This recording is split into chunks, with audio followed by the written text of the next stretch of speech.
the session from DC IoT and DC CRITE, which is focused on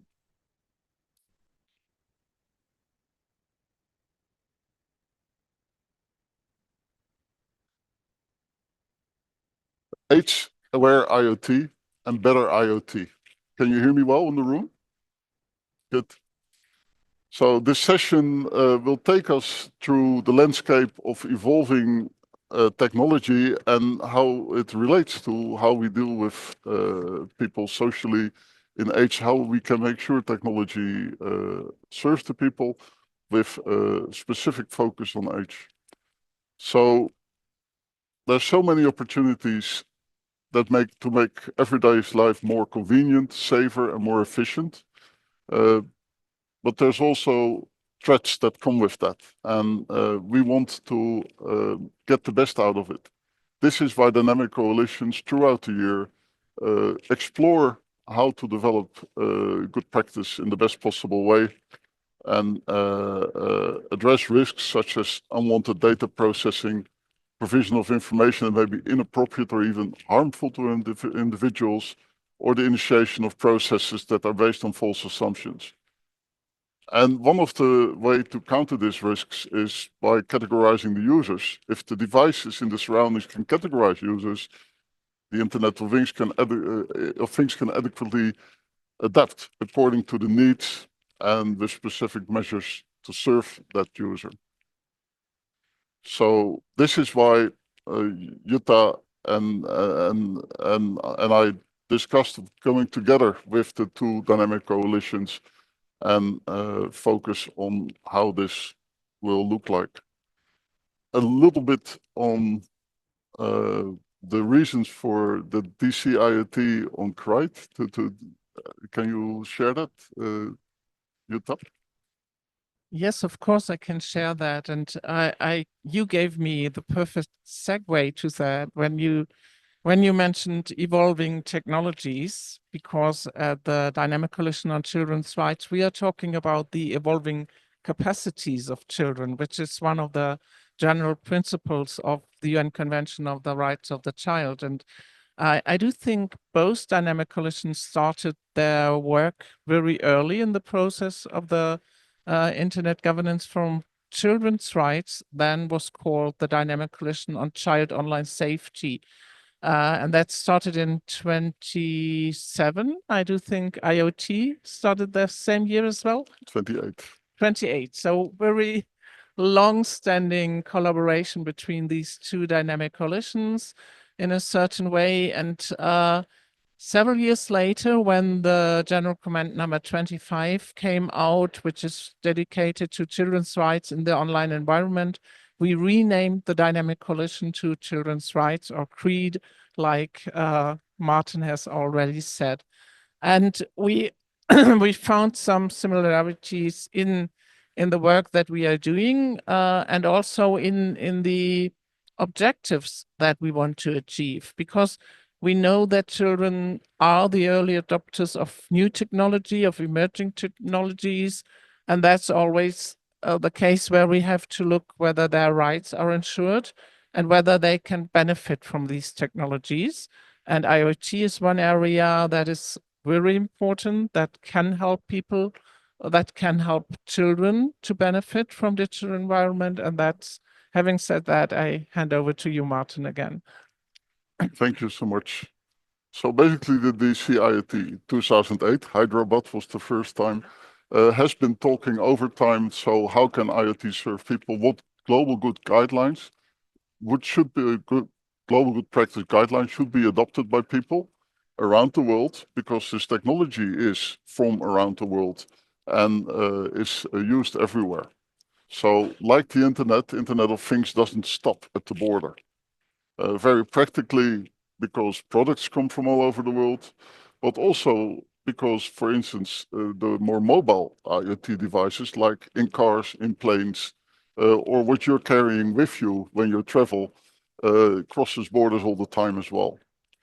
So an understanding of global good practice would also help governments to take it into account when they develop legislation, being more aware of what consequences could be, what to think of. It could take global business could take it into account in their development, design and development of devices and systems. And by doing that from the outset, innovation can be guided by some insights, even when it's not laws yet. So the Internet of Things good practice aims at developing IoT systems, products, and services, taking ethical considerations into account from the outset. Development phase, deployment phase, use phase, and waste phase of the life cycle, and to find an ethical, sustainable way forward. It's using IoT to help to create a free, secure, and enabling rights-based environment with a minimal ecological footprint, and that for future we want for us and future generations.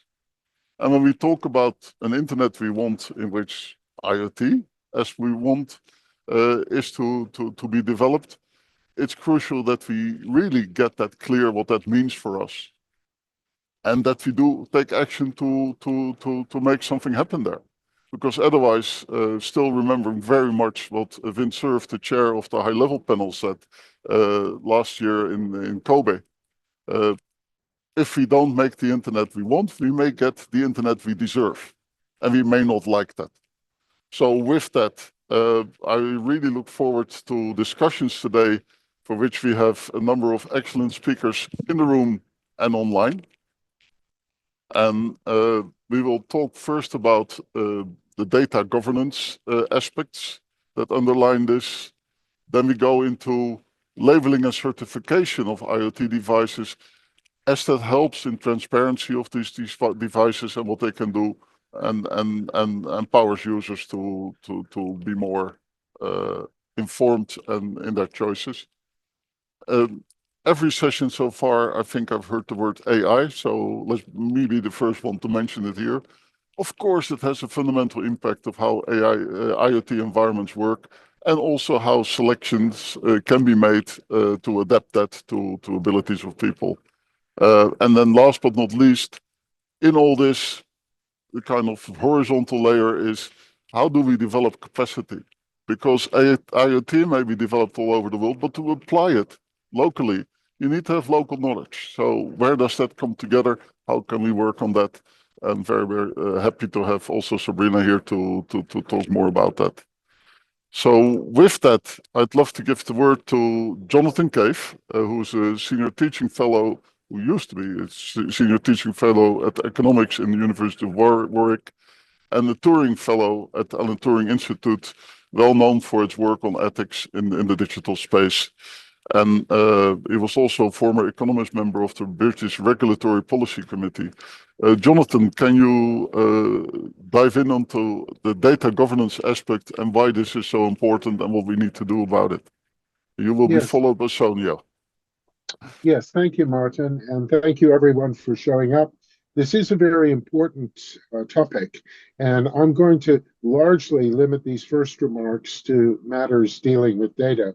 But one thing I want to point out is that this idea of evolving capacity applies not only to the technologies which are changing and collecting more and more data, but also applies to the evolving capacities of the individuals involved, in particular children. Jonathan, Yes? can you improve your microphone? Not really. That's okay. You're understandable, but just not great. If you don't have an easy trick, let's continue. Sorry about that. Okay, let me just try. It's better when he's closer to the device. Closer to the device may help. Okay, well, let me try. Now that you're so close to the device, it's better if you just go close. I know. I've actually, the device is attached to my ears, so there's no way of going closer without changing my face geometry. But I've switched to another microphone on my camera. Is that better? Yes. Yes, it's much better. Okay, thank you. One can never tell with these technologies. Yeah, so one of the things that I think is very interesting is that much of our laws and much of our policy prescriptions around child safety is predicated around the idea of chronological age, that people below a certain age should be kept safe and people above that age lose that protection. But of course, particularly as children have more and more experience of online environments, and the people making the rules have less and less experience of the new technologies, that static perspective of protecting people on the basis of age may not be the most appropriate, and we need to stay aware of that. But most of all, I think it's interesting to remember the data governance issues. One element of this is that the data themselves can be a source of either safety or risk and harm to young people. And the reason we care about that is both in terms of the immediate harm, but in terms of the collective, progressive, or ongoing harm that early exposure to inappropriate content, which includes manipulation of individuals by priming and profiling, can expose in people, which then change the way they think as individuals or as groups. Now, in that respect, the question becomes, which data should people have available to them? One particular element of this is that we have a lot of privacy laws, and many of these privacy laws set age limits for people's exposure to or ability to consent to certain kinds of data collection or processing. Mostly these are predicated around what we would consider sensitive data, but in the online environment, particularly social environments or gaming environments, many more data are collected whose implications we only dimly understand. And this is where AI comes in. It's not obvious which data may be harmful and which data are not. So instead of imposing rules and asking industry simply to comply with those rules, we may need, and increasingly in areas like online harms, we're moving in the direction of a sort of duty of care, where we make businesses and providers responsible for measurable improvements and not for following static codes. So it's like harm reduction rather than compliance. So there's the question about which data are collected. There's also a more minor issue, which is that young people are exempt from certain kinds of data collection, but those may be the same data needed to assess either what their true chronological age is or their level of digital maturity. So it may be that some of the rules we have in place make it difficult to do too many things that keep pace with the evolving technologies. Okay, I think probably rather than going on, I should turn over to Sonia at this point, and I'll make comments as and when things come back up. Fantastic. Okay, thank you. Yes, Sonia, please go on. Okay, brilliant. Thank you very much. And thank you for the preceding remarks, which kind of set the scene. So I did want to begin by acknowledging what an interesting conversation this promises to be, because we're bringing together two constituencies, those concerned with the Internet of Things and those concerned with children's rights, that haven't historically talked together so much. And I think it is really valuable that we're having this conversation now. In a kind of Venn diagram of child rights and IoT experts, I think the overlap currently is relatively modest, and I hope we can widen the domain of mutual understanding. And I think it's even there in some of the, and age assurance is a brilliant topic to illustrate some of the both overlaps, but also differences in perspective on this problem. So I guess from a child rights perspective, a starting point is to say that it's very hard to respect children's rights online or in relation to IoT if the digital providers don't know which user is a child. And so having that knowledge seems a prerequisite to respecting children's rights. And yet, as some of us have been investigating so far, it is far from clear that age assurance technologies as they currently exist do themselves respect children's rights. So the fear on the side of many is that we might bring in a non-child rights respecting technology to solve a serious child rights problem.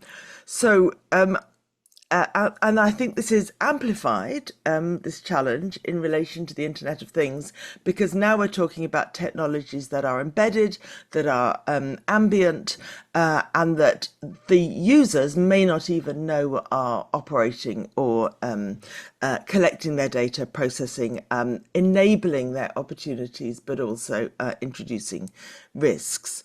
So a child rights landscape always seeks to be holistic. So privacy is key, as has already been said. Safety is key, as has already been said. But the concern about some of the age assurance solutions is that, as Jonathan just said, they introduce age limits. And so there are also costs potentially to children's rights as well as benefits. And it's that kind of holistic perspective that is crucial. So it's always important that we think about privacy, safety, as, if you like, hygiene factors. How do we stop the technologies introducing problems, but we need to think about those also in relation to the rest of children's rights. What am I thinking of? I'm thinking of consulting children in the design and making of both the technologies and also the policies that regulate them. I'm thinking of children's right to access information, right to participation, and to be part of the digital world, rather than excluded through age limits, or perhaps through delegating the responsibility of children to parents, which means parents might exclude children. We're seeing a lot of this in various parts of the world at the moment. As Jutta said, I'm thinking about evolving capacities. This is not just a matter of age limits. Underneath, children are excluded, and above, they are placed at risk, as it were. This is a terrible binary, if that's where we're heading.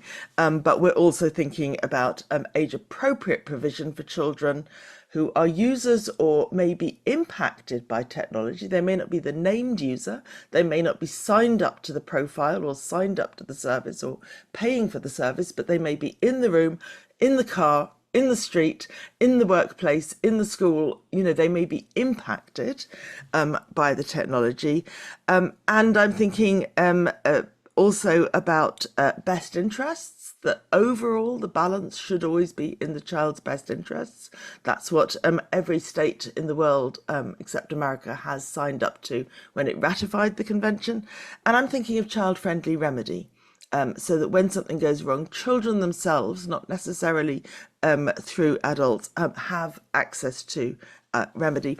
So I think a child rights approach brings a broader perspective, but also one that is already embedded in and encoded in established laws, policies, and obligations on institutions and states to ensure that these new areas of business respect children's rights during and as part of their innovative process. And so I'll end with the mention of child rights by design, if you like, to give a broader focus to questions of privacy by design and safety by design. Thank you.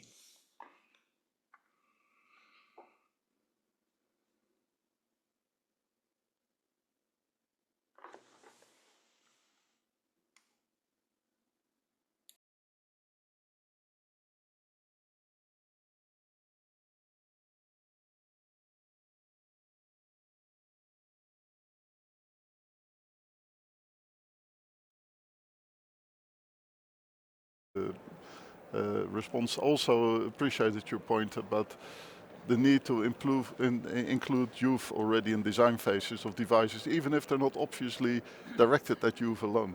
With that, I'd like to open the floor for some questions here. And mind you, at the end of the session, we'll go deeper. So if you don't have questions here, not a problem. We have two more sections to really dive into.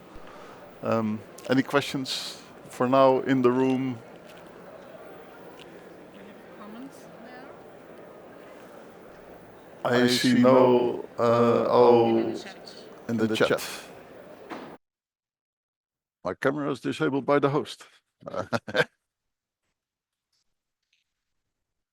No, there's no comments. Torsten? Yep, we have one comment in the chat. I would read it out. please. as it was written by Godsway Kubi. I hope I pronounced it correctly.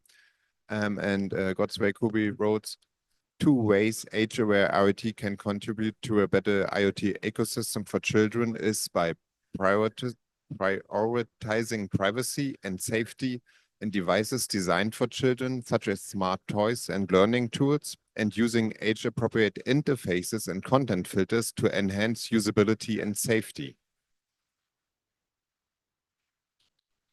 Okay. Thank you for that, very appropriate remark. By the way, Sonia, the first togetherness on age was actually on children's toys in the IoTs 6 years ago. So, Okay, that's we've good to been know. touching them before. Fantastic. Good. Jonathan, please. Yeah, just a small follow-up. Those are extremely useful remarks. There's one thing I wanted to say about the use of technologies to identify children's ages, whether they're chronological or let's call them digital ages, which is that, of course, these, like all other age verification technologies, can be bypassed. And one particular concern we should have is that when these bypass approaches become generally used by children or by groups of children, there may be an adverse selection in the sense that those most likely to bypass those protections may be those most at risk, either as individuals or in the groups through which these practices disseminate. I remember when I was growing up, and our county was 21 for drinking alcohol, the neighboring county was 18, and fake IDs were in widespread circulation among certain social networks. And so there is this issue about whether, although the solution may be very good, the path to the solution may be more harmful than where we start up now. And so, I think that's a very good point and one of the big dilemmas to tackle also later on. So with that, I would like to move on towards the second. Oh, Sonia, do you want to respond to that? Well, I was just Sorry. going to say, thank you. I was just going to say very briefly in response to Jonathan, and thinking of the a paper that I worked on as part of the EU consent project, also with Abelash. When we consult children and families, they actually value those kinds of workarounds. That it provides a little flexibility, and I might say I don't think a 5-year-old could get away with a fake ID to drink, but perhaps a 19-year-old could. And it's that little bit of flexibility around hard kind of age limits that many families and children say is important to them in providing just that bit of flexibility for where they know their child is a bit less mature or a bit more mature. And so encoding everything in legislation and technology can in itself take away some agency from families. And I think that's a challenge to consider. I'd also say that it takes away some agency from the children themselves who have to learn how to navigate these environments. And there is this tension between asking whether the environment can be made safe, and if not, whether denying access, as for example in Australia, is the appropriate approach, or whether some more active form of engaged filtration that goes. But then you have to move away from the binary, of course. Yeah. Because you do have to not only gauge how mature children are, but to provide them with curated experiences, perhaps under parental or peer control, that enable them to become capable of safely navigating these environments. So I think there's the legal hard, legal coded limits, and there's the practical limits. And I think online tools can be more useful with practical limits than with online code limits, unless you involve obligatory registration, including age. Jutta? Yes, so far what we know, for example, from the GDPR is a hard set limit of it's between 13 or 16, but in every country in Europe it's a hard limit. Either 13, 14, 15 or 16. And what the European Commission is now going to discuss is more about age brackets, which would mean a certain age range, saying between 13 and 15 or 16 to 18 or something like that, so that you have a diverse, a bit of a range. And there comes in the issue of maturity. So you might have a 13-year-old that is mature like a 15-year-old, and a 15-year-old that is only like someone who's 14 or 11 or 12, something like that. So when we are not talking about an exact age threshold, but about age brackets, we get some of this flexibility for the children as well as for the family, and it also pays into the concept of maturity, so that it makes it more flexible. Thank you. Yes, thank you very much. And I see another comment from Dorothy about this, right? Comment of Dorothy, and please. Dorothy Gordon wrote in comment. It's repeating a little bit what Jonathan said. She wrote, denying access will always encourage teens to look at workarounds and often, as in the case of alcohol, engage in dangerous behavior because they have no guidance. Why do we not put more emphasis on media information literacy so that users understand how to protect themselves?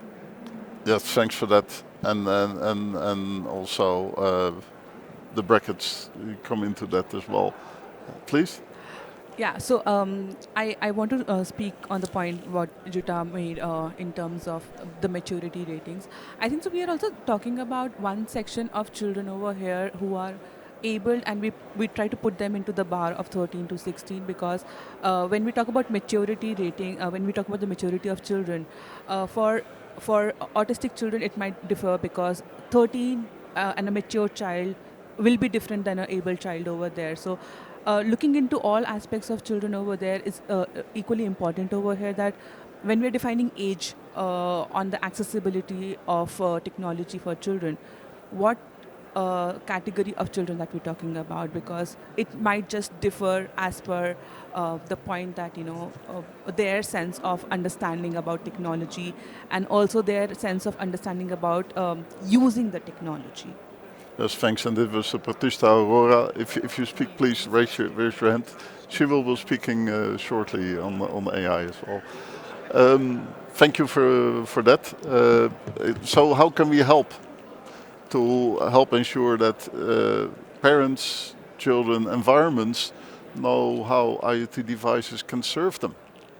And that is the next topic we would like to dive into. So basically having all these goods from all over the world, having different capacities, and having found in the past that, for instance, the security of these devices was sometimes limited to none or to being set with default passwords like admin, uh, is not useful. Also, we found that in the past some devices, for instance, sent data back to the factory or wherever to without users being aware of that or knowledgeable of that. Now, legislation asks for more of that clarity. At the same time, legislation is per country, and so how can we together get a good tool here that helps us to understand what we actually buy, what we actually start using. So from the IoT perspective, we had a big discussion last year in Kobe, where it was made clear that labeling of devices and of services is crucial, and this labeling needs to be even dynamic, because with upgrades of software and things, the label may change. So a label that can be linked to online repository would be crucial. And certification of that, of course, is important, because one could say anything there, and how do we know that it's true? So some certainty needs to be built in, and there's different certification schemes. This is not a session to go deeper, very deep into the differences of those. At this moment, these labeling and certification schemes are also discussed around the world and put in place. For instance, in the US, the NIST framework has been put in place that also identify this. In Singapore, action has been taken place, and in other places. What is now, and in Europe as well, of course, as part of the Digital Services Act. And what we see is that now the diplomatic go around is beginning. These countries are talking towards each other about, so how can we do it in such a way that we can recognize each other's certifications, that the labels of other countries are useful for us as well. And this is the beginning, but we are not there yet. The deeper intent of labeling and certification, so labeling is what is it about, the certification is how do I know that this is correct, is basically that it empowers users to make smarter choices. So next to security, we discussed last year, it should be also about so data security, so where is data streams going?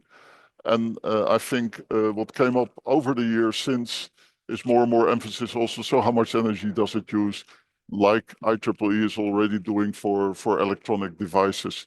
So all this together is, I think, an enabler to make users more aware what IoT devices and systems can do and can offer. And I'm very interested to hear your perspective, Abhilash, on what this can do for age awareness and appropriateness.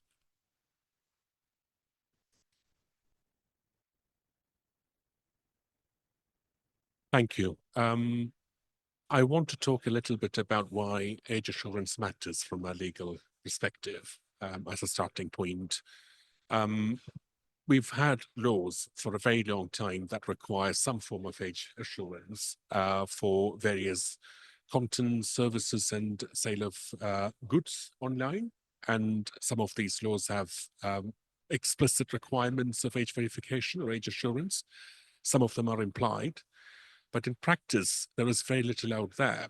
For decades, really, we've had laws that have not been enforced properly because they have not been complemented with appropriate age assurance tools.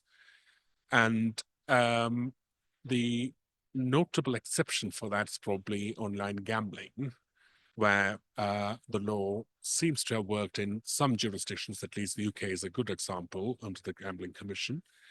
But part of the reason why it was successful is because it's not just about age assurance, it's also about identity verification. So where people need to be identified so that they can be offered support against support for problem gambling, so on and so forth.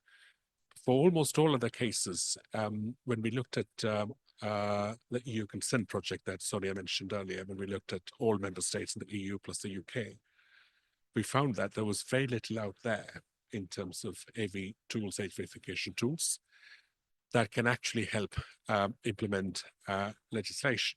And the content was the most problematic of all of that for a variety of reasons, not least because there are cultural variations even within Europe as to what is acceptable content, even for children, the sub-18 category of people. But there's also a wider problem there. There was a disconnect between the principle of self-regulation that the EU has advocated, especially for content for a period of time, on the one hand, with legislation that suggests the adoption of age assurance tools on the other. So that has not led to a happy situation that, the law on the one hand requires age assurance to protect children, but the practical reality is, there hasn't been any useful means of enforcing that legislation in practice. There is a legal principle which suggests that if a law cannot be enforced, as law is unenforceable, it's unlikely to succeed. It's unlikely to command the respect of people who are bound by that legislation. And you can see a good example in copyright infringement online. It's not because people don't understand infringing copyright is unlawful that people infringe copyrights, because they can do it without consequence. Unfortunately, that is the case with most laws that require age assurance, most notably with content, as I've already mentioned. So what I'm trying to say here is it's important that age assurance or effective age assurance complements legislation for the legislation to work, and that is a starting point. Jonathan already mentioned that we've got too many rules, too many laws. So the solution is not to have more legislation, the real starting point is to make sure that what we have is enforceable and practicable. Now, things are changing lately with more specific legislation coming to the books, especially specifically mandating age assurance and imposing specific obligations on platforms and websites for non-compliance. But it's not without problems. The problem with age assurance, in my view, the fundamental problem there is it's been a binary debate. Essentially, it has been a debate about children out and adults in. And that's not, that's not how it should be. Sonia has already talked about evolving capacities of children, and you cannot just classify everyone under the age of 18 into one category and use age assurance on them and have adults on the other side. But there is also the other binary debate between adults who feel strongly about privacy and their ability to access internet without any restrictions, without any hurdles to go through, and keeping children safe. That balance also has not been struck appropriately thus far. So, and there's also the other issue of, the age threshold for children for accessing content, services, or purchasing goods can also vary across nations, across cultures. Even within the same country, there are different cultural variations in that. But the law does not always factor in the evolving capacities of children in that sense, and it fails children. To take the example of the EU Audiovisual Media Services Directive, which refers to a notion of risk of harm to be the basis for adopting appropriate safeguards and measures for age assurance, is a good example, because in principle, it recognizes the evolving capacities of children that every child, say, for example, an 11-year-old is very different to a 16-year-old. But not all legislation does that. I've already talked about the cultural variations as to age thresholds, even for what is generally perceived as harmful content for children, like pornography. Even within Europe, there are variations as to the age threshold for accessing porn, even under the sub-18 category. So, so that's where I stand on age assurance laws. I think we have toyed with the idea of self-regulation, especially in the online space, for more than 3 decades, and it hasn't worked. And I think we need, what I'm saying is we don't need new age assurance laws. We already have age assurance laws. What we need is workable, enforceable age assurance legislation. And like you said, labeling and certification it can be mandated by law, or it could be a voluntary thing. But they obviously have to go hand in hand and complement legislation, because I do believe that measures like certification and labeling gives more consumer choices, gives more parental or caregiver autonomy, also children more autonomy. But that cannot be a substitute for underlying legislation, is how I feel about it. Thank you for that. Comments online on this subject, Thorsten? There are discussions online, but it's Skip Jonathan and Sonia because they raised their hand. So other comments? there are comments, but not to this Specific. current, Okay, specific thank you very topic. much. In that case, Jonathan, please, your thoughts on this. Okay, thank you. Thank you very much. And thanks for that. I can't hear you right now. Am I still inaudible? No, we can't hear you. One moment. Yes, Jonathan? Yes. No, No, I'm still inaudible. I see the technical section working at it.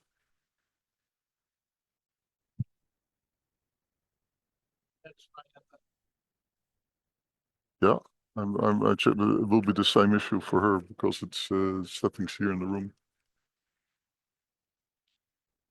Can you say something? Jonathan? Something. Yeah, you say something. We can't hear the online speakers. We can't hear the online speakers. Okay. One moment.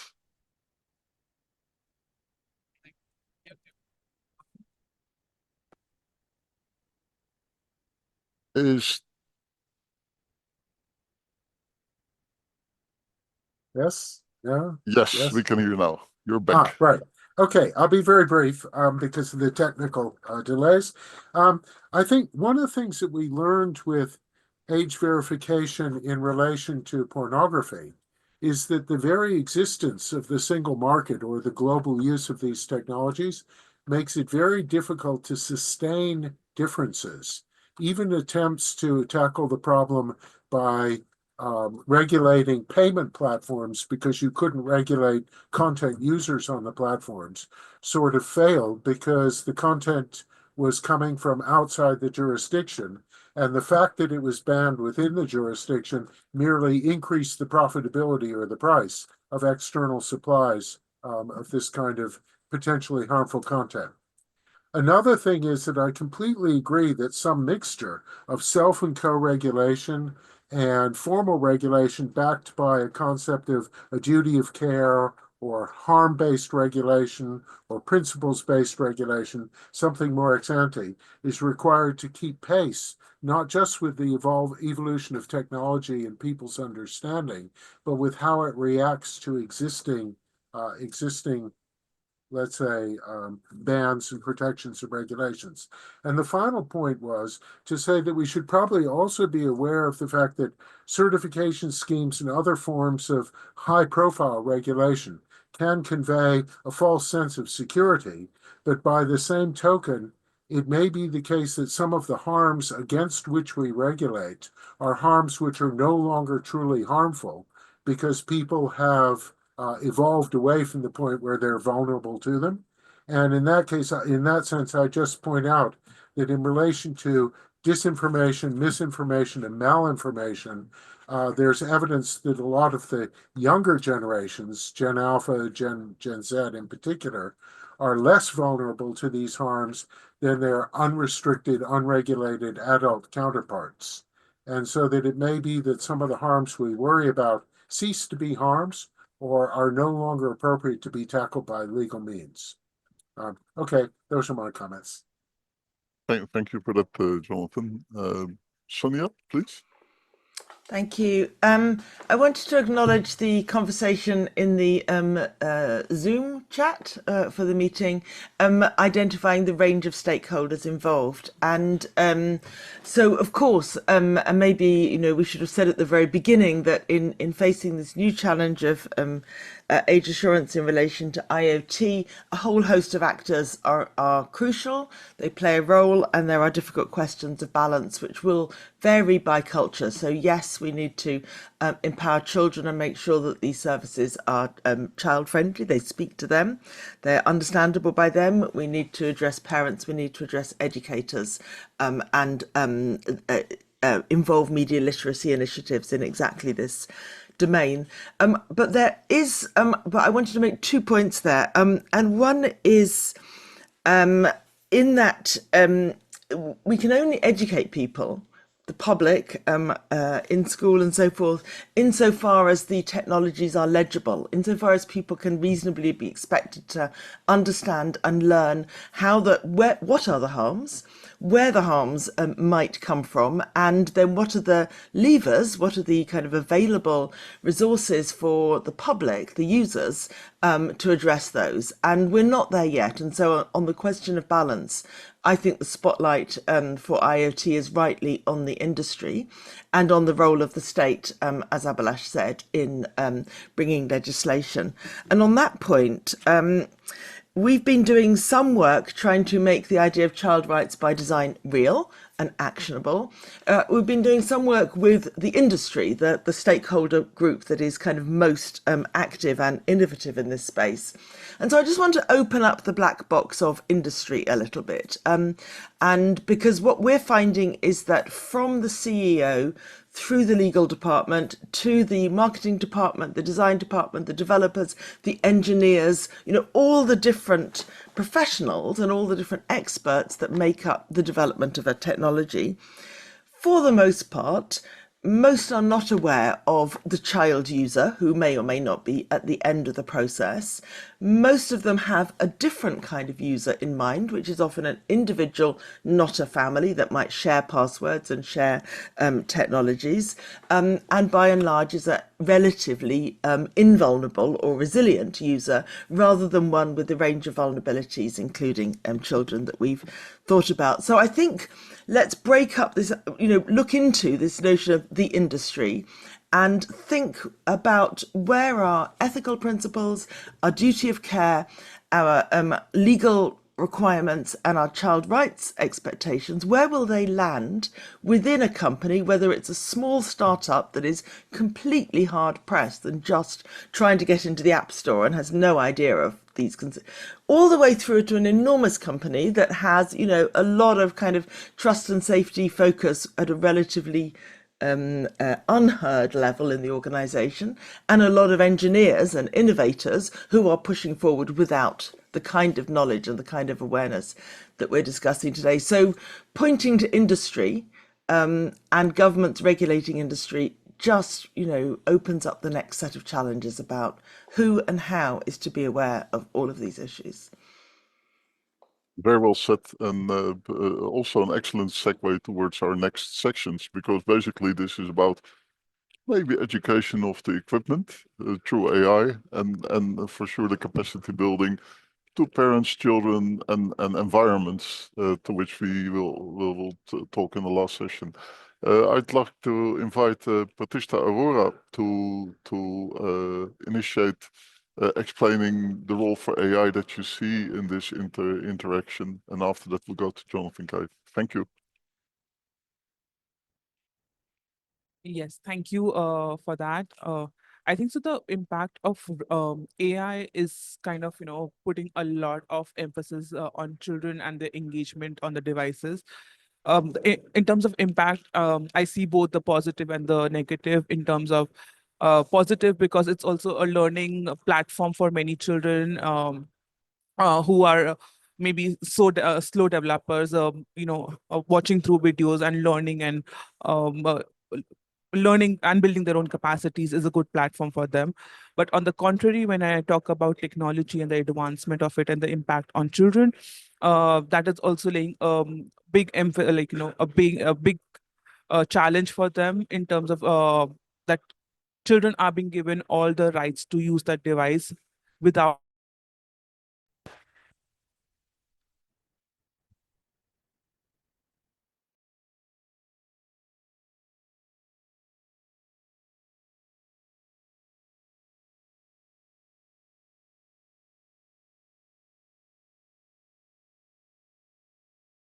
the quote. One of the experiences that I observed is that how from a smart speaker children are using to call their parents, voice out what they feel like, engage with that device, which is also giving them that expression of freedom to learn, on the aspect that, okay, the device is answering them back from the point that, a child is asking a question, but there the speaker or the device is unable to understand that if what is the age of the child over there. So age assurance as a point over there, that if this is a 6-year-old child asking a question, or a 13-year-old or a 15-year-old, so that gap is not being identified as of now.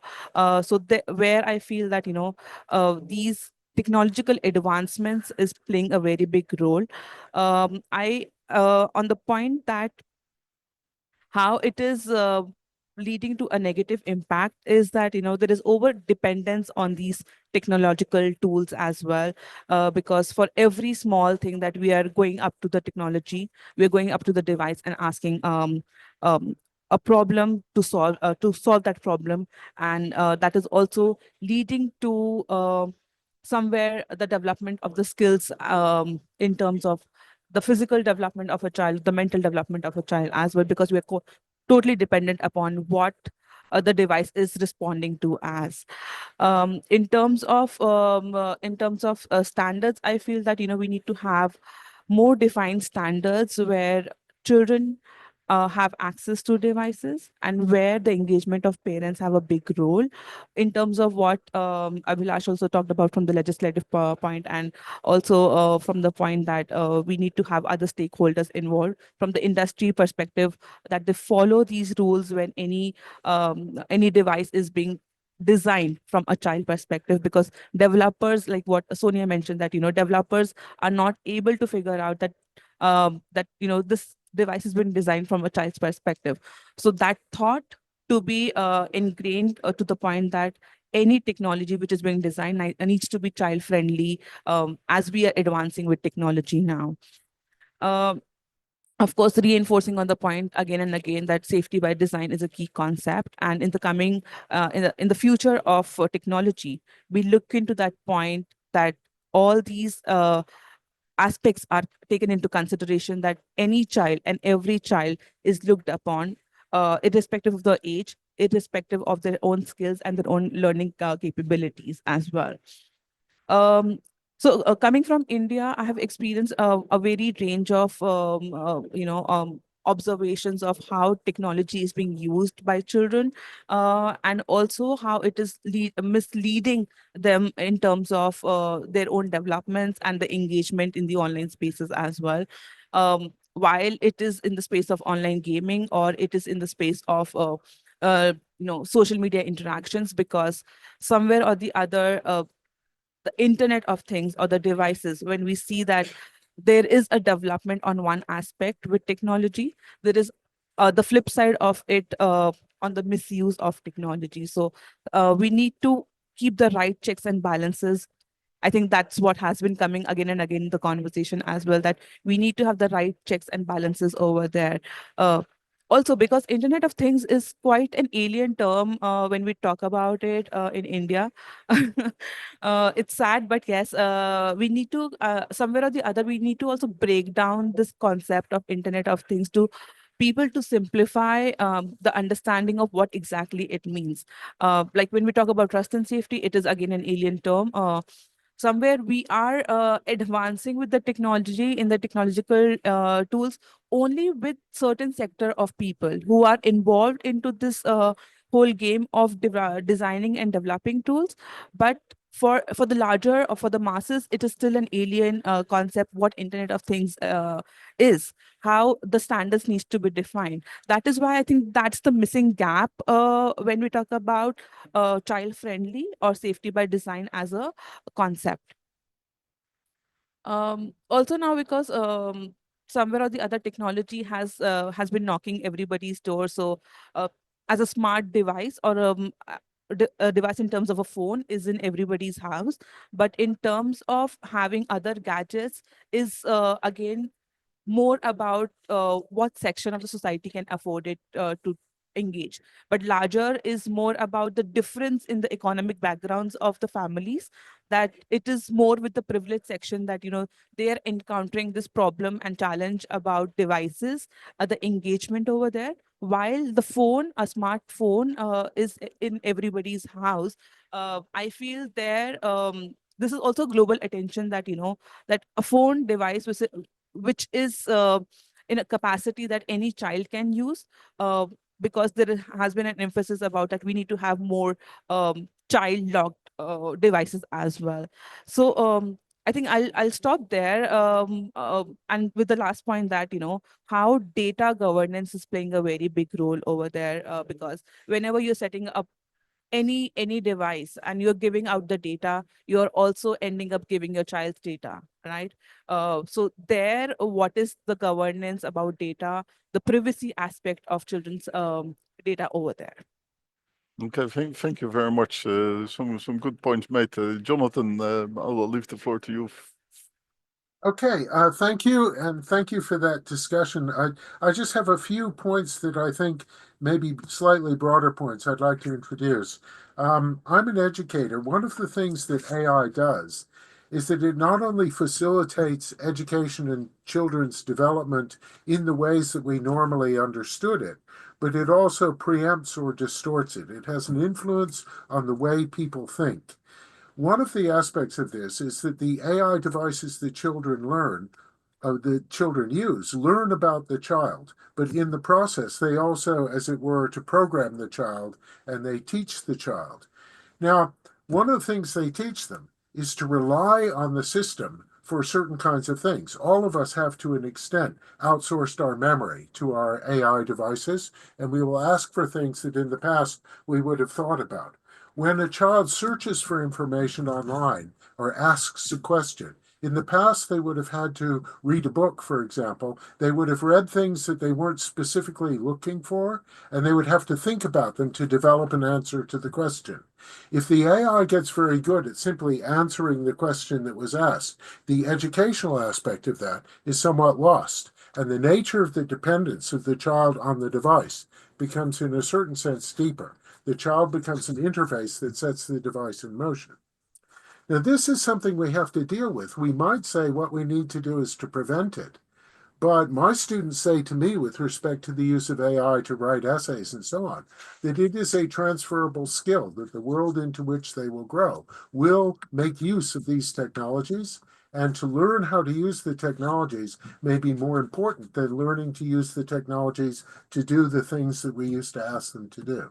So there is a question here, a deep question, I think, about asking what kind of experience is best for children to help them become the kind of adults who can successfully work in this environment. And there are some technical things we can do along the way, like developing specific or stratified large language modules or even small language models for specific children to use, or to use synthetic data or digital twins to put a sandbox around children's experience of using the technologies.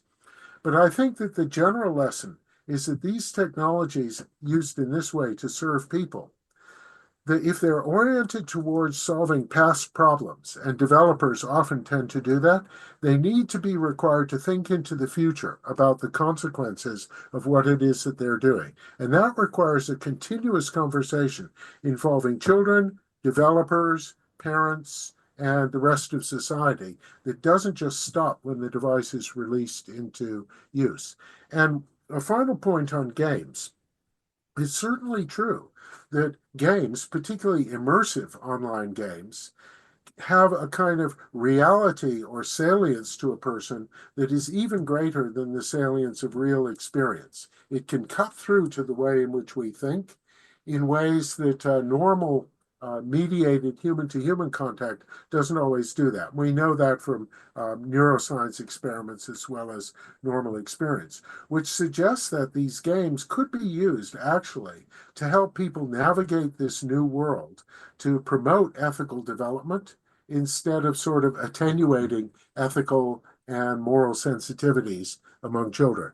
And then the final thing is that there is a difference, and this was very compellingly brought out by the experience from India, of the technologies which are designed for or used for elites, whether they are privileged elites in the sense of money or trained elites who can navigate, understand the risks and benefits, and those same technologies when used by the masses, when the costs drop, for example, and the uses become different, evolve away from those that the developers originally intended. So I think that is a fundamental issue that needs to be dealt with at the development and deployment level. So, then the final thing is to say that, of course, one of the things that AI can do is it can police the problems that AI creates. And so one of the things that one would expect a machine learning model, a deep neural net model to do, is to keep track of how these technologies are changing our children and to respond appropriately. So it's, I don't know, the solution to the problems created by AI is more AI. I would hesitate to actually endorse that because then we do give up our human agency.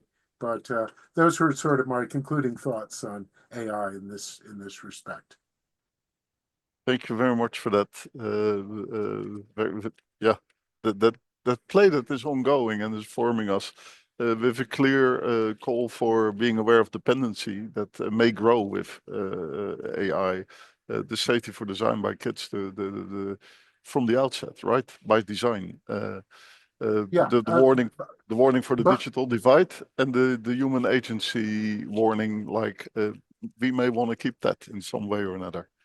Yeah, Jonathan? the other thing I would just add to that is Piaget's dictum that play is a child's work, that sense of engaging with these technologies for play allows us to develop in ways that doing them in anger or for serious reasons do not. And there's some really interesting work going on at Oxford on the difference on play as a state of mind when we engage with technologies. Okay. Thank you so much. Thorsten from the room.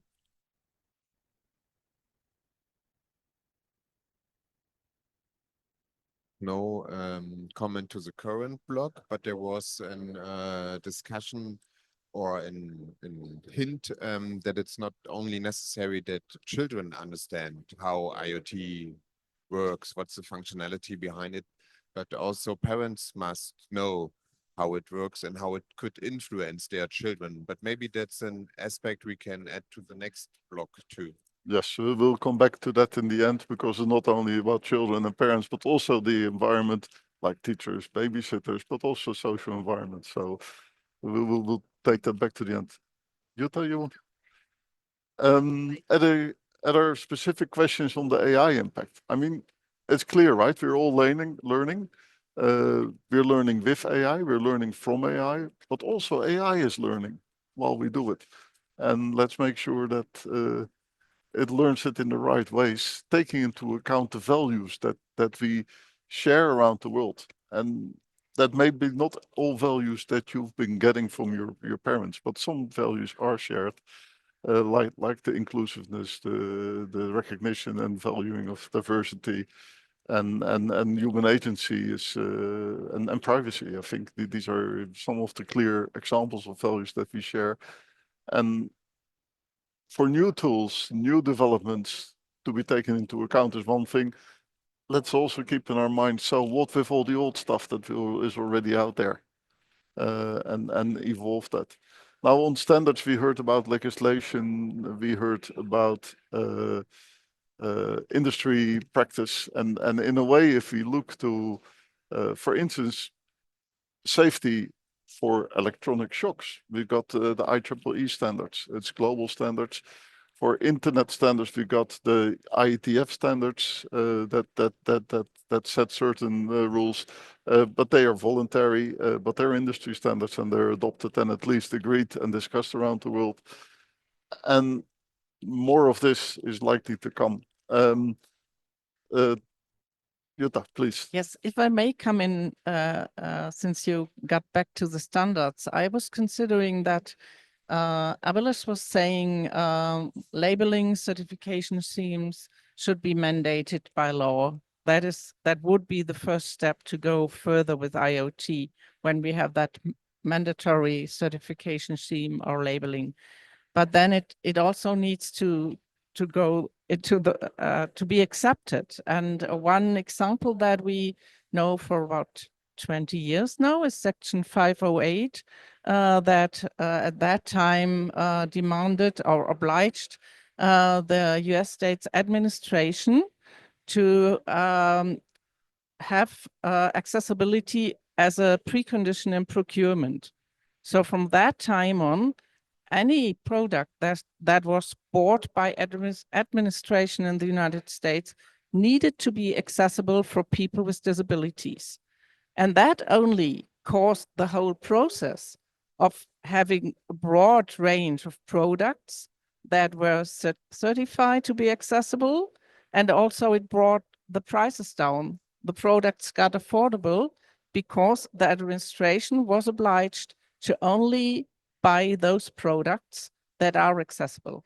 And if we could come to that next stage, not only labeling and certification, but having it like a procurement precondition, that I do think would really help to bring forward the labeled IoT. Do you understand what I mean? That's very, very It just much. came to my mind that it's a really good example that we could follow up with. Yes, I see Jonathan clap his hands because we talked a lot about this. And basically, we've got standards, we've got legislation. The problem about legislation is it's per jurisdiction. And then you can start to harmonize across jurisdictions and it takes time. But at least if there's principles that are globally recognized, you have something to go for. And organizations like IEEE, ITF, ISO and others play an important role in that. So very much, I know Jonathan is much more an expert in this than I am, and I see he raised his hands. Jonathan. Yes, thank you very much. That's a brilliant point. The idea of using public procurement as a tool, as a sort of complement either to self-regulation or to formal regulation, is, I think, one that's worked in a number of areas. One of the things it can do, as Jutta mentioned, is to set a floor under the kind of capability that we wish to provide a stimulus, an economic stimulus to, that things have to be accessible, they have to have certain capabilities. But it can also create a kind of direction of competition. So when you specify a procurement, part of it is the requirements that you put in that the proposed solutions have to provide. The other part are the things on which you provide advanced scores. And so procurement tenders written appropriately can also stimulate innovation to come up with better and more effective solutions. So there's that part, the kind of launching customer aspect that puts money into developments that might not yet have a market home, that might not yet be profitable for people to provide, but which with certain development or certain economies of scale might become profitable. And you can do that without putting governments in the position of saying, this is what we need, because governments are particularly bad at picking winners and specifying solutions. But what they can do is to move the whole industry in the direction of providing these things. So that also happens, and the final point on this, when it comes to the adoption of standards within the procurement context.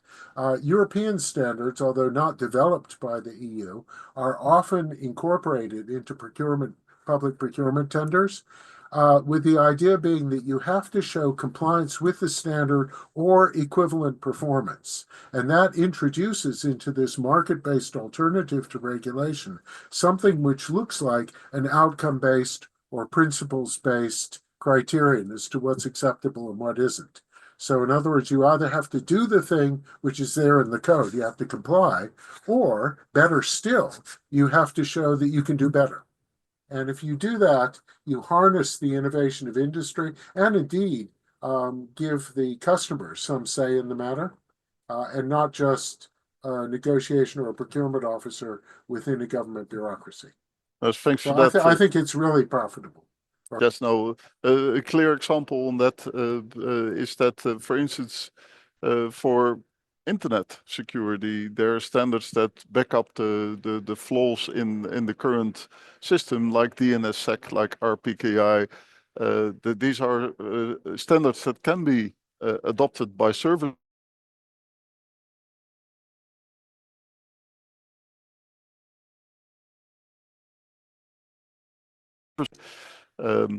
Now, these standards are, again, global, but they're voluntary. For instance, in the Netherlands, the Dutch administration does include it in its tendering for services. And with that, they ensure that their service providers that I as a citizen can also go to for those services, because the services get a basis. So that's one of the examples. And yes, if government isn't sure, at least they can help with a direction. So Jutta, thanks for raising it. Jonathan, thanks for bringing it home. And you wanted to comment on that. Yes, thank you. Just wanted to follow up on what Jutta said about laws mandating labeling and certification. I said laws could rather than, must always, but I recognize there are some instances where it's not possible. One other thing just to add to there is it might also help mitigate the literacy problem of parents or caregivers, because often policymakers assume that parents and caregivers are always educated and every child comes from a two-parent middle-class household, and that doesn't happen, especially in countries with varying literacy rates, let alone digital literacy rates. that kind of certification labeling might be an added protection for children, I think. You gave the perfect segue to handing over to Sabrina, I would say. Yes, Shall she go on? And yes, we also come with the remark from Dorothy online that says there's so many people who are not online yet, and how do we provide make sure that they don't miss the boat?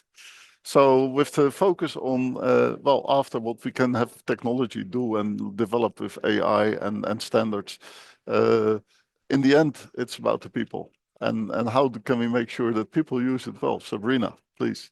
Yeah, thank you. Good afternoon, everyone.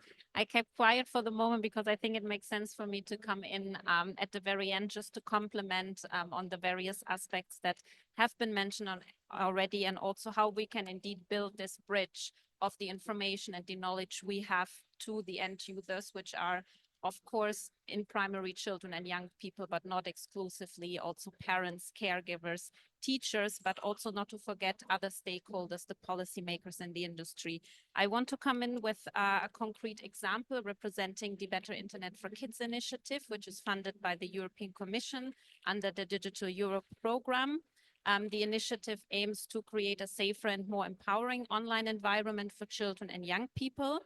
The goal is, in the European Union, we have the Better Internet for Kids Plus strategy that is based on 3 core pillars: child protection, child participation, and child empowerment. So also what was mentioned already, really to try to empower children and young people to become agents of change. But in order for them to do this, they need us adults, they need a safe and responsible space. And that, of course, is to promote, it's the goal of the Better Internet for Kids initiative, to promote responsible use of the internet, protecting minors from online risks such as harmful and inappropriate content, but also to provide resources for parents, for educators, and other stakeholders to better support on aspects such as online safety and digital literacy. And of course, Better Internet for Kids also addresses the very prominent topic of age assurance, to ensure that children and young people engage with age-appropriate content and are protected from harmful content. And to give some concrete examples of materials that you will find on the Better Internet for Kids portal, just earlier this year, together with University of Leiden in the Netherlands, we published a mapping of age assurance typologies and requirements. It's a very comprehensive report that gives an overview of different approaches of age assurance and the associated legal, ethical, and also technical considerations that were picked up by my fellow panelists.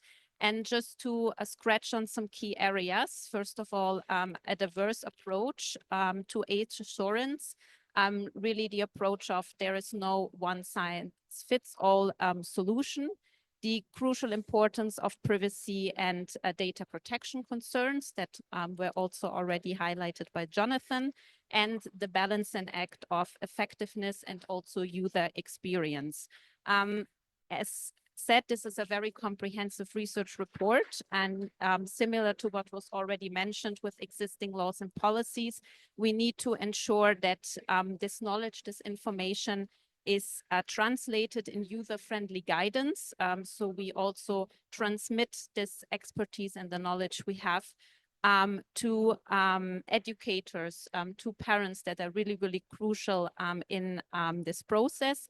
And also, how can we build capacity and make sure also this is properly implemented at a local and national level. And that's why also on the Better Internet for Kids portal that you can find on betterinternetforkids.europa.eu, we very much put age assurance in the spotlight.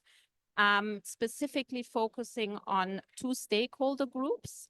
First of all, the educators and families, really to provide resources to help proper awareness raising, but also knowledge sharing to foster digital literacy. I think this was also a comment that was meant, that was given in the chat earlier, really how can we ensure better and proper media literacy education. And that's why we developed an age assurance toolkit, that includes age assurance explainers.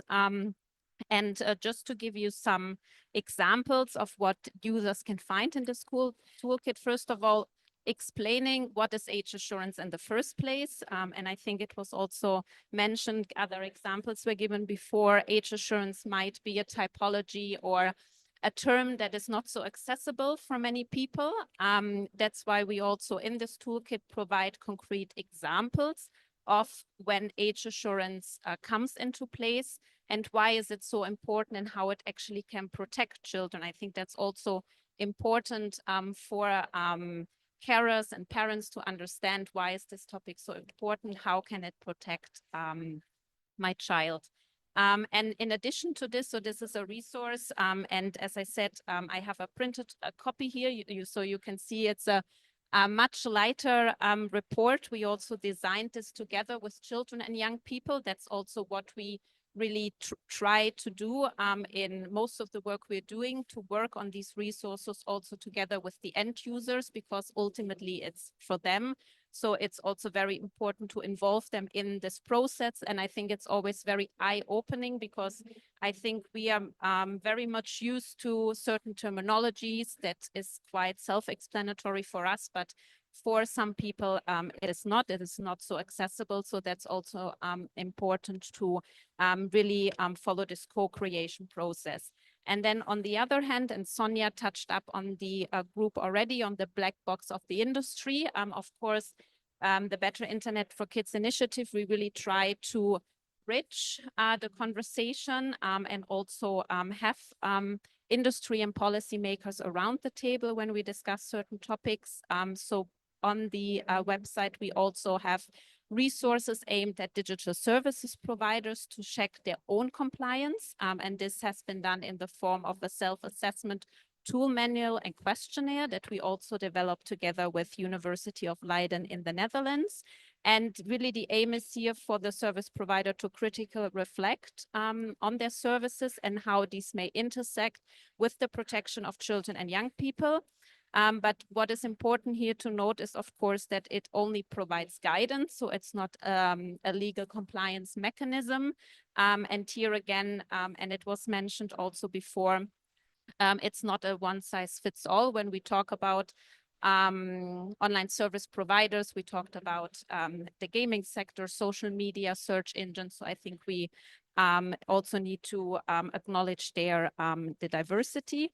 And then maybe just to conclude, also to highlight on behalf of the European Commission that of course a lot of focus and work is done here in the space. And this is also complemented by the work the European Commission is doing on age verification. For example, following a risk-based principles, the European Commission, together with the EU member states, is also developing a European approach to age verification. In the context, the European Commission is preparing for an EU-wide interoperable and privacy-preserving short-term age verification solution before the European Digital Identity Wallet is offered as of 2026 in the European Union. So I think conversations like today are really, really important, really trying to pull the different strings and bringing different stakeholders together to work together. And then hopefully in future settings of the IGF, we will also be able to have children and young people, but also educators participating in such conversations because we really need them. We really need to understand what are their needs, and for us then to act properly. And as I said, really build this bridge to share the knowledge we're having on the different aspects, and yeah, really make sure this is translated properly at a national and local level. Thank you very much, Sabrina. And of course, the European Union is all diverse by definition because it's 29 member states that are all finding their way in this. Globally, this may be very good input. For me, experience that we have with capacity building in general is that we got examples from all over the world of good practice. We got legislatory examples, we got teaching examples, we got practical examples. But how to apply it best in your region is what the people in the region know best. So this is why capacity building isn't only on using the same guide around the world, but it's also about understanding the whys and the hows, and make sure that it's applied for the Indian region, for the different regions in Africa. Africa isn't one region either, and Latin America, etc. So you can adapt to that and learn from that. Same with the relationship with children, with parents and institutions. It's different around the world, and we need to recognize that we can't set one standard for all, but we can have some principles that are valid for all. So with that, I see Jutta, you grabbed the microphone. Yes, I grabbed the microphone because I saw a comment or a question in the chat that I would like to address. And that was the question, Sabrina mentioned the EU ID wallet that has to come into place in 24 months time. But already the European Commission has acknowledged that it might take a bit more time. And the EU ID wallet is an instrument for ID verification. So it's more than age verification. But the wallet is also foreseen to make possible age verification only. So it needs to have an option that you can use it only to verify your age, not to give away your identity. So, and that is very important in regard of the privacy aspects, the data protection aspect that were already mentioned by Jonathan Cave. The question was whether the Commission is developing their own age verification tool. I would not say the Commission will develop it, but they have issued a tender in October this year for the development of an age verification instrument that should be white labeled so that whatever age verification instrument is available in any country European-wide, but that might go global as well, should be possible. It should have an open interface to that white labeling tool that the Commission has issued a tender for.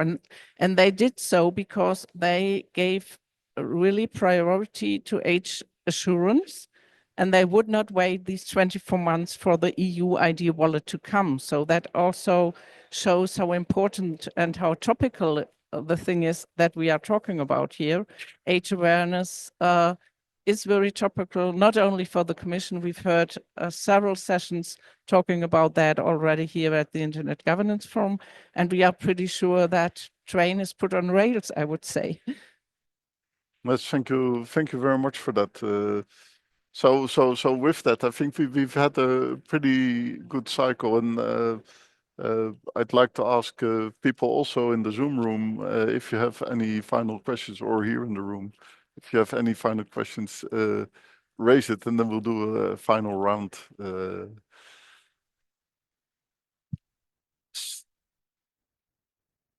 Yes, I was looking at Dorothy's been very active in the chat, and Fabrice has been very active in the chat. Any of you wants to talk as well? Otherwise, we go to Sonia. As you're not raising your hand.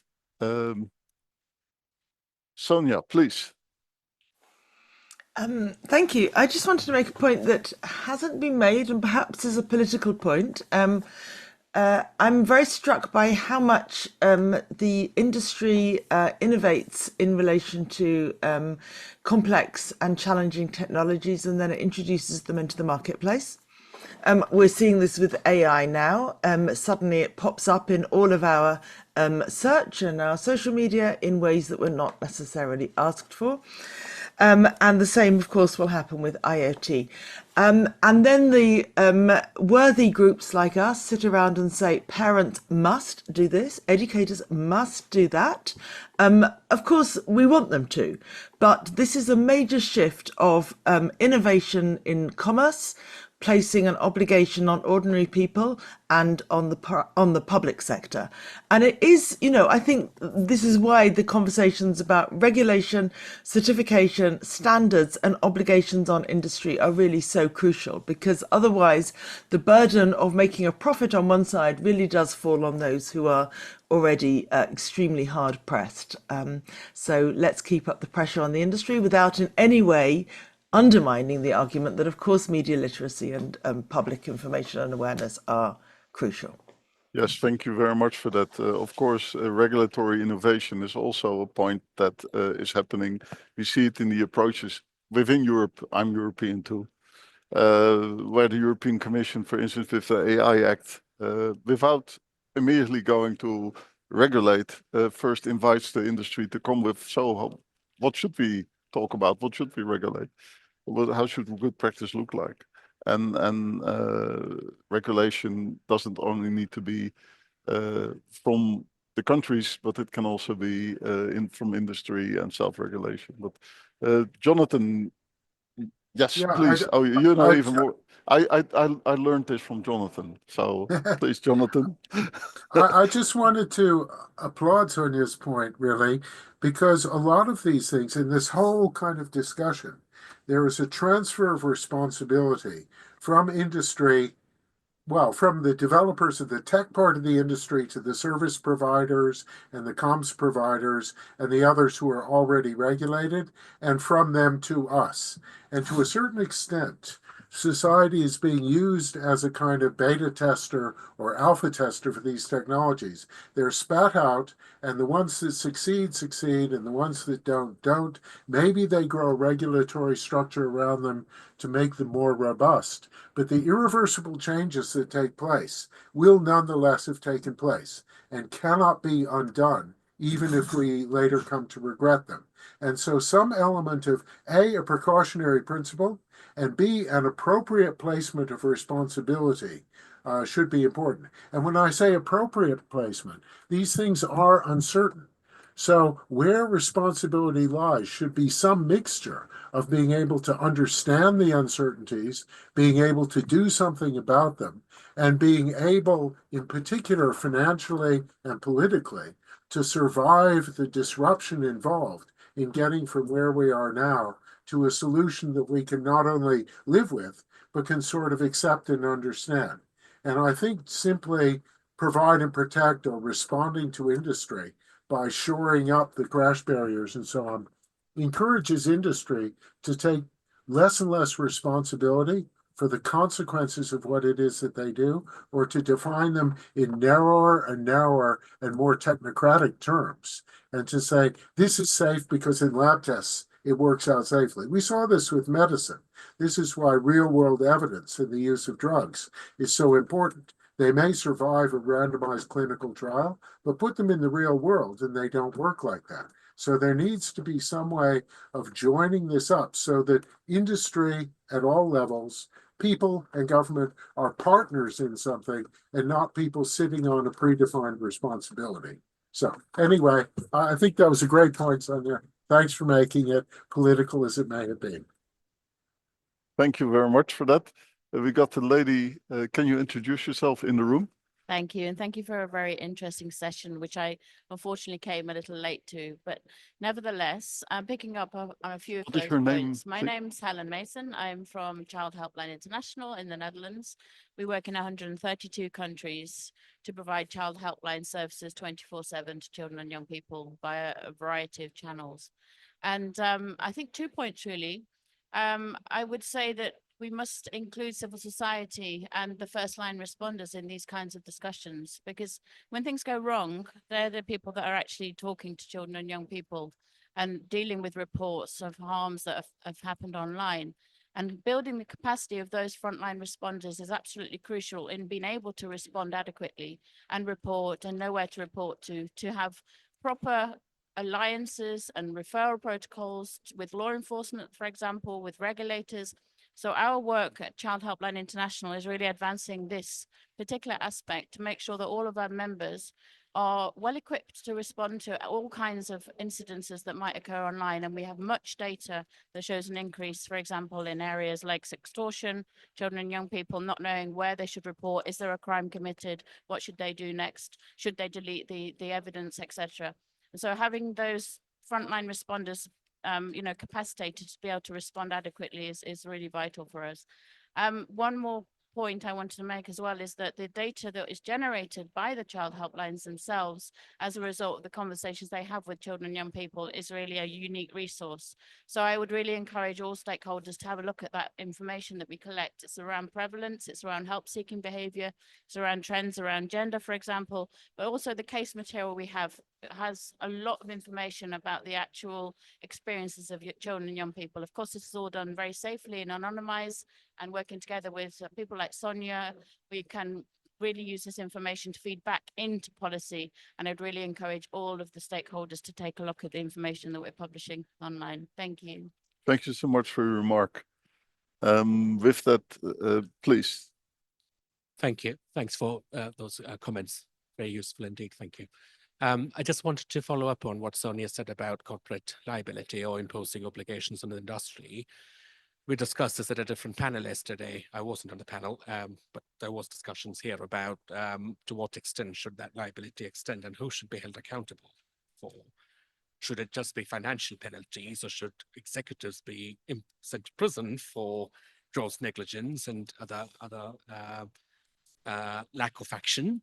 And I wondered if you had any thoughts on that, Sonia, because I don't think it is for want of obligations on websites or platforms or providers that things haven't worked so far. Financial penalties are sometimes too little, even if they sound like a lot of money for the average person on the street. For the large company, tech company in particular, it's not a lot of money. Would introducing criminal sanctions for corporate executives make a tangible difference? Is just a thought rather than a question, really. Yeah. Yes, thank you for that. I think with this all, and this is one of the reasons I had several remarks throughout the session on companies will behave when they know it's paid attention to.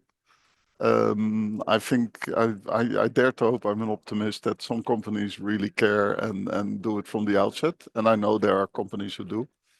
And I think these will be the companies from the long run, not from the short run profit so much.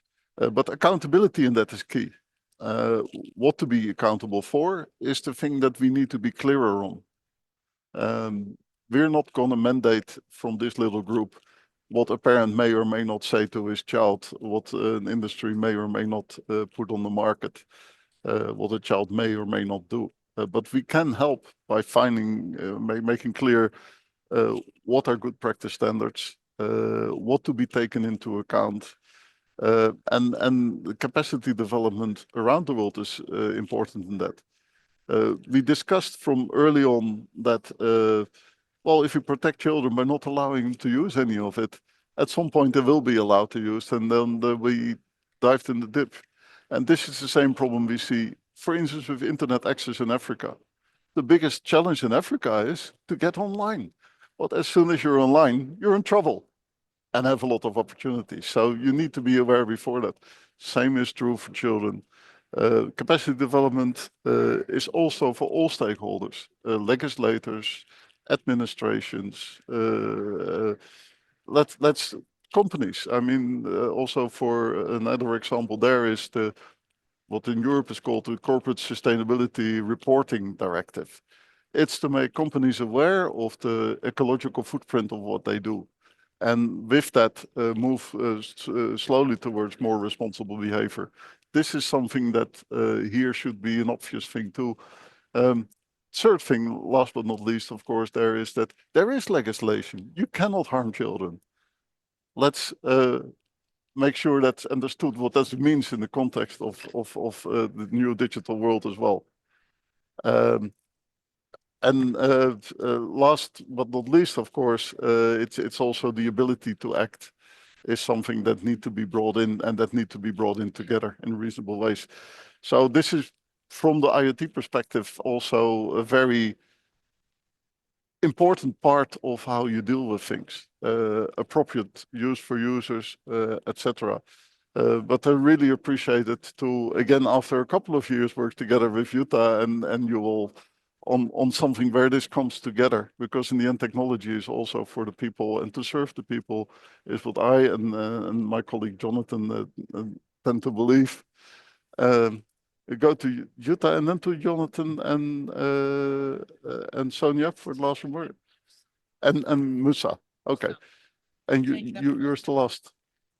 So after my attempt to round off, we will now open up again, and then Jutta will round off. Musa, I'm unmuting you. Please go ahead. You can unmute. Hello everyone. Are you listening? Yes, we are listening and we're even hearing you. Okay. My question is, sorry, I came very late to the forum. My question is regarding how can defenders of free expression in these regions address the tension between the protecting cultural and religious value of holding the universal uh,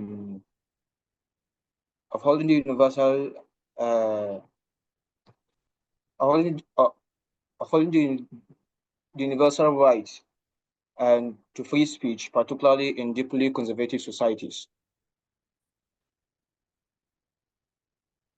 Are you listening? Yes, I'm listening. I'm trying to comprehend the question that is behind this remark. Okay. How can you get it? Jonathan, you got it? Yeah, I mean, Okay, well, then please answer and then continue with your final statement. okay, yes. If I understand the question well, there is a tension also between free speech rights, and in particular, the exercise of those rights by children, and the need to protect children not only in their own rights of self-expression, but from the harmful consequences of the self-expression of others, particularly in societies where freedom of speech is heavily restricted, that you have freedom of speech, but only in certain directions. Yeah, of And course. certainly, yeah, and certainly in surveillance, I mean, take the right to be forgotten, for example. When I was very young, I said very many politically intemperate things. Later on in my life, I went through a period where I was very glad that those things had been forgotten. And then later on, still, I came to a point where it was very important to me and my image of myself that it be remembered that I had said those things. But fortunately, the consequences for me were sort of non-existent or minimal. But we have seen that the consequences can be very great. And what that says to me is that when we talk about child safety and child protection, it is not just protection from the content that they see online, but from the social, legal, political, terrorist, whatever consequences of using those online platforms. And I think there is an issue there where the safety goes beyond the safety within the online environment. So I get that point. It's a hard question. I don't have an answer for it, of course. What I wanted to say by way of rounding off was really just on this last point about how we make corporations and actually governments pay serious and sustained attention to these issues. Now, I remember that in the antitrust environment, when the US passed the Sherman Antitrust Act, the liability on a company that broke competition or colluded was only on the company as an economic person. It was only with the Clayton Act, where personal liability was brought in, that the big trusts began to sit up and pay attention and change their behavior. So that personal liability does make a difference. In The Guardian today, there was a call for companies to be held responsible. This is the second aspect of this, not just for the harms that they have done in the past, but also for producing improvements into the future. And what we're seeing today with things like the Grenfell inquiry or the post office inquiry is that when something goes wrong, people are held to account. They're supposed to stand up and cry and abase themselves and say, we're sorry, we've learned lessons and so on, until the next thing comes along. This doesn't really help. It doesn't really help when the problems are systemic and when the problems cannot be remedied by somebody saying, I'm sorry, or paying an amount of money to somebody for something. We need something that is more continuously engaging. And finally, it is commonly the case, as we saw with Paula Vennels in the post office inquiry, that the people who are supposed to bear the responsibility evade that responsibility by saying it belonged to somebody else or that they didn't have the information. Now, in many criminal contexts, this concept of what I knew when I took the action is replaced by something which said, you were sitting in this position of responsibility, you had certain privileges, like a universal service obligation. This is what you knew or what you should have known. And if you're not aware of these things, that by itself is a black mark against you. And it's only the fact that these things went wrong that caused the light of day to shine upon that. So I think that we should take the issue more seriously. And with politicians, this happens. They come into office, they say things about children and the online risks, and then they move on to another office. And the box has been ticked as far as the newspapers are concerned, but it doesn't become part of the culture. That the safety of children doesn't become the kind of cultural value on which we act. It actually changes what we do when we have new decisions to make. Okay, so that's my call to arms, and now I'll shut up. Okay, thank you very much. As a certified board director myself, I must say I've seen that ongoing trend, and I know I'm personally liable for not doing the right things, not asking the right questions, within reason, of course. If I exert my fiduciary duties in the right way, then I can make mistakes too. But I fully appreciate your point, and that attention, that's a crucial point. Also, call for boards to be aware of what they tell their CEO to do. Make more money or make sure that you do it in the right way. So I see a lot of nodding heads here, and I even see Sonia smile. So Sonia, to you, and then the last word to Jutta, please. Brilliant. Thank you very much. Lots of really great things said. I wanted to say something, come back to the question of children and their the way in which their rights can be heard and acknowledged. So users, the problem of the word user is a really problematic word. And I think if we talk about users, we can quickly forget there are children. So by and large, in relation to IoT and other innovations, by and large, children are not the customer. They don't pay. They don't always set up the profile, especially for IoT. They don't seek remedy unless we scaffold that. They don't bring lawsuits. They don't get to speak at the IGF. You know, they are kind of uniquely dispossessed in relation to these debates, and yet they are 1 in 3 of the world's internet users, 1 in 3 also of the world's population. And if I continue my statistics, you know, 1 in 3 of the users are children, 1 in 3 are women, and 1 in 3 are men. And we have to rethink who the user is and recognise their diversity. I think my last word might be to mention, as hasn't yet been mentioned, that in General Comment 25, the UN Committee on the Rights of the Child has set out how the Convention on the Rights of the Child applies to the digital environment, including to IoT, including to age assurance technologies, including to a whole range of digital innovations. And in so doing, it maps out and tries to look within the industry and all of those who provide the checks and balances around the industry, as well as speaking to the state. So I think what we're saying when we want companies to be aware, or board members to tell their CEO, or perhaps executives to get arrested when they land at Heathrow, wherever, I think we're trying to recognize that there are very many actors within this sector, and very many agents who can be part of the process of making things better. And I would include those in the engineering schools who are training tomorrow's engineers, and the data scientists who think they're just processing anonymized data. It has nothing to do with them, and the marketers who are creating a certain vision of the user and how it might be used when they promote the technology, and so on and so on. You know, great that we've talked about procurement, which I think is a really critical lever, but there are many.